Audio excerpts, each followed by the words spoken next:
हाँ जी, सत श्री अकाल, नमस्ते, आदाब, हेलो। आशा करता हूँ सब लोग स्वस्थ होंगे और अपने आसपास किसी भी तरह का प्रदूषण नहीं फैला रहे होंगे। साथियों, आज मैं आप लोगों के साथ डिस्कस करूंगा ट्रांसफ़र ऑफ प्रॉपर्टी एक्ट 1882 के सेक्शन 10, 11, 12 एंड 17 के बारे में। इससे पहले मैंने डिस्कस किया था सेक्शन 5, 7 एंड 3 के बारे में। उस वीडियो का लिंक मैं इस वीडियो के साथ डाल दूंगा, अगर आप लोग देखना चाहें तो देख सकते हैं। आज हम सेक्शन 10 को डिस्कस करेंगे। उसमें क्या है, अगर आपके पास अपना बेयर एक्ट है तो उसे खोलें और सेक्शन 10 खोलिए। सेक्शन 10 जो है वो कहता है कंडीशन रिस्ट्रेनिंग एलिनेशन। एलिनेशन का मतलब क्या है, यहां पर सबसे पहले तो ये जानना पड़ेगा। कंडीशन हो गई, रिस्ट्रेन करना मतलब किसी को रोकना। एलिनेशन क्या हुआ?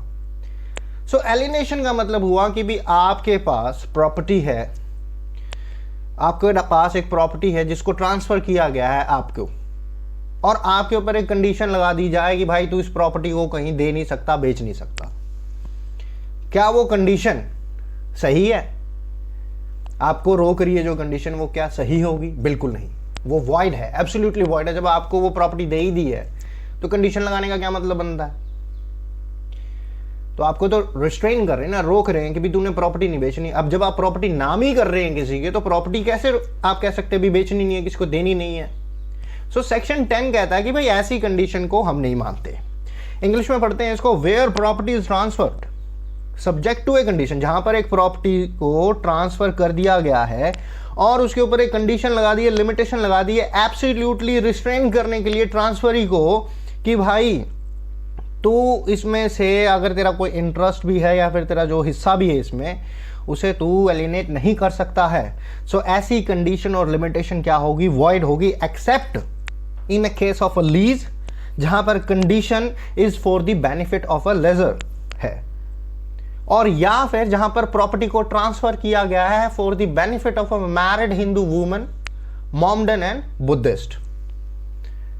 तो यहां पर इस केस में अगर कंडीशन लगती हैं, ये जो एक्सेप्शन मैंने बोली है, लीज और जहां पर प्रॉपर्टी को ट्रांसफर किया गया है for the benefit of a married woman of a Hindu, Mohammedan and Buddhist, इस केस के अंदर हम कंडीशंस लगा सकते हैं, क्योंकि because it is a benefit of a person, for the benefit of a person.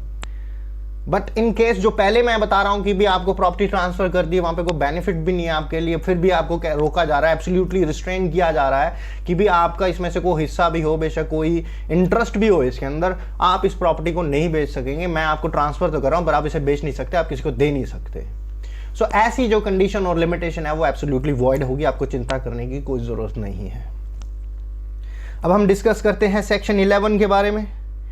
देखिए, सेक्शन 11 जो है वो कहता है रिस्ट्रिक्शन रेपुगेंट टू इंटरेस्ट क्रिएटेड।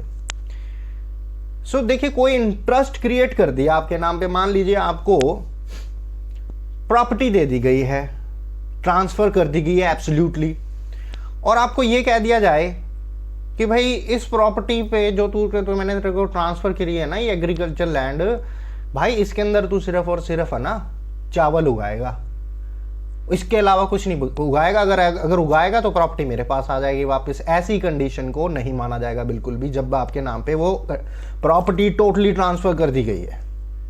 आप कुछ भी उगाइए, आप वहाँ पे मच्छी पालन कीजिए, आप वहाँ पर अमरूद लगाइए, वहाँ पर आप बाग लगा दो संतरों का, कुछ भी करो। ऐसी कंडीशन जो अनफेवरेबल है, जो आपके ऊपर इंटरेस्ट क्रिएट कर दिया गया है, और फिर आपको कहा जा रहा है कि भाई नहीं, तू इसको टोटली इंजॉय नहीं कर सकता, तू यहां पर ये नहीं कर सकता, तू यहां पर वो नहीं कर सकता। आपकी मर्जी, आप जो करना चाहें कर सकते हैं। This is section 11। पर इसमें एक्सेप्शन है। अगर कंडीशन लगाई गई है for the purpose of securing beneficial enjoyment of another piece of land, तो कंडीशन लग सकती है कि मान लीजिए कोई बेनिफिशियल एंजॉयमेंट है another land, piece of land का, जो कि उस लैंड से कनेक्टेड है कहीं ना कहीं, तो कंडीशन लग सकती है, तो कंडीशन ओके है। पर अगर आपको टोटली ही प्रॉपर्टी ट्रांसफर कर दी गई है और वहां पे कोई बेनिफिशियल कोई दूसरा एंजॉयमेंट है ही नहीं, तो आप कुछ भी करें, प्रॉपर्टी के अंदर कोई चक्कर नहीं। पर अगर वहां पर कोई सेम लाइक बेनिफिशियल एंजॉयमेंट है किसी अनदर पीस ऑफ लैंड का, तब उस केस के अंदर ये कंडीशन लग सकती है। मैं आपको एक दो एग्जांपल और देता हूं इसी केस के अंदर।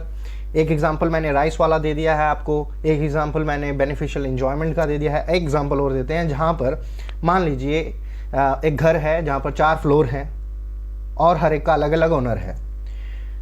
सो इस केस के अंदर क्या होगा, अगर कोई रिस्ट्रिक्शन इंपोज की जा रही है ओनर के ऊपर, जो भी रिस्पेक्टिव फ्लोर्स के ओनर हैं, कि भी आप ऑब्स्टेकल क्रिएट नहीं करेंगे एक दूसरे के एक्सेस के लिए, जो यूज ऑफ ईजमेंट है for enjoying their own floors, तो वो कंडीशन भी लीगल होगी। कि भी आप मान लीजिए 4 जने हैं, 4 फ्लोर हैं आपके नाम पे, अलग अलग ओनर हैं, तो आप ये थोड़ी ना कहेंगे किसी को भाई तू पहले फ्लोर से नहीं चढ़ेगा, तू पैडी लगा के अपने घर चढ़ जैसे चढ़ना है, मेरे यहां से नहीं निकलेगा तू।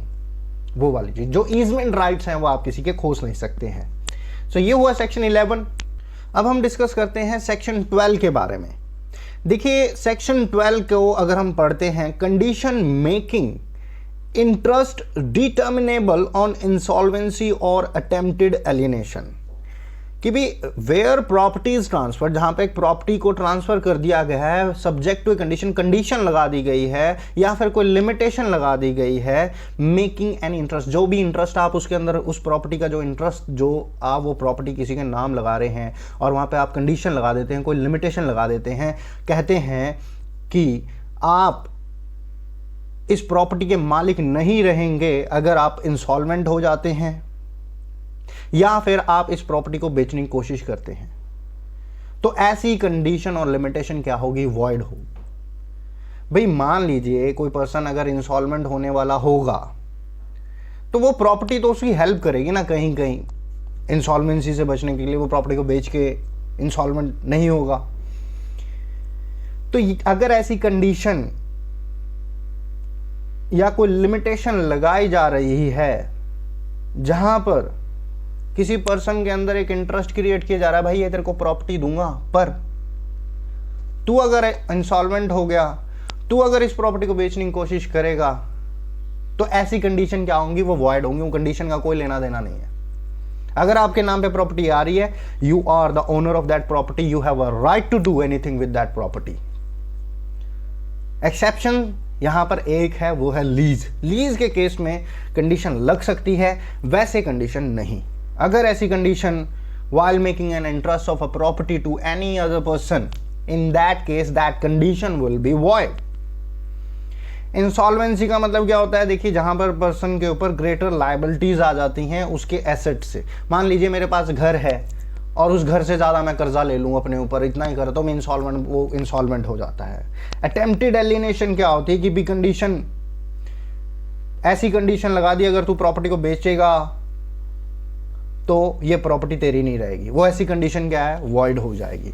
एक्सेप्शन यहाँ पर सिर्फ एक है, लीज के केस के अंदर ये जो सेक्शन है, अगर कंडीशन लगती है तो वहाँ पर कोई वॉइड चीज़ नहीं होगी, लीज के केस में लगा सकते हैं। जैसे कि कहा रखा है, nothing in this section applies to a condition in a lease for the benefit of the lessor or those claiming under him.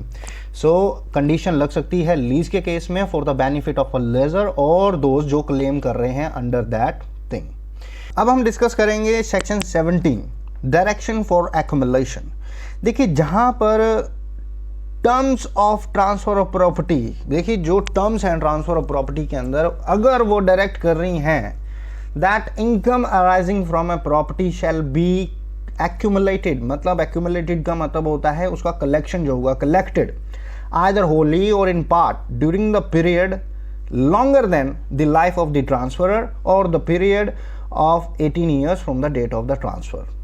So दो ये conditions हैं जहाँ पर ये कहा गया है कि जब तक ट्रांसफरर जिंदा है या फिर जो पीरियड ऑफ 18 ईयर्स है, तब तक जो एक्यूमुलेशन होगा, कलेक्शन होगा किसी भी इनकम का, वो टिल दैट कंडीशन होगा 18 ईयर्स या फिर लाइफ ऑफ द ट्रांसफरर। इसके बाद वो कंडीशन वॉइड होगी,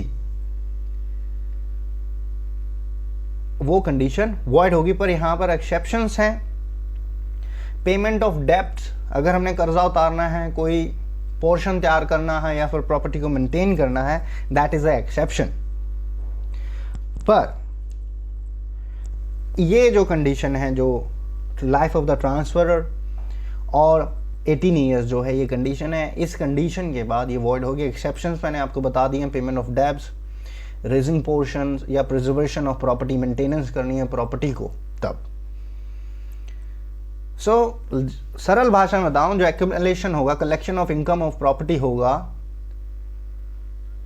वो एक्यूमुलेशन जो होगी, जो कलेक्शन होगी, वो वैलिड होगी तब तक जब तक ट्रांसफरर जिंदा है, या फिर तब तक 18 ईयर्स तक from the date of transfer. भाई 18 साल तक, जिस दिन वो ट्रांसफर हुई है उस दिन से 18 साल, या फिर जब तक ट्रांसफरर जिंदा है। एग्जाम्पल के तौर पे एक्स एक बंदा है, उसने प्रॉपर्टी को ट्रांसफर किया जेड को, और ये डायरेक्शन दी कि भी जो भी इनकम उस प्रॉपर्टी में से आएगी वो कलेक्ट की जाएगी ड्यूरिंग एक्स लाइफ एंड वो एम को दी जाएगी। सो यहाँ पर जो डायरेक्शन, जो ये कंडीशन लगाई गई है वो वैलिड है only up to the life of Z, जब तक जेड जीवित है, and not after his death. आशा करता हूं आप लोगों को ये जानकारी लाभदायक लगी हो तो चैनल को सब्सक्राइब करें, बेल आइकन को दबाएं, लाइक एंड कमेंट करें, ताकि आने वाली और वीडियोस को मैं बेहतर बना सकूं और मोटिवेटेड रहूं। धन्यवाद।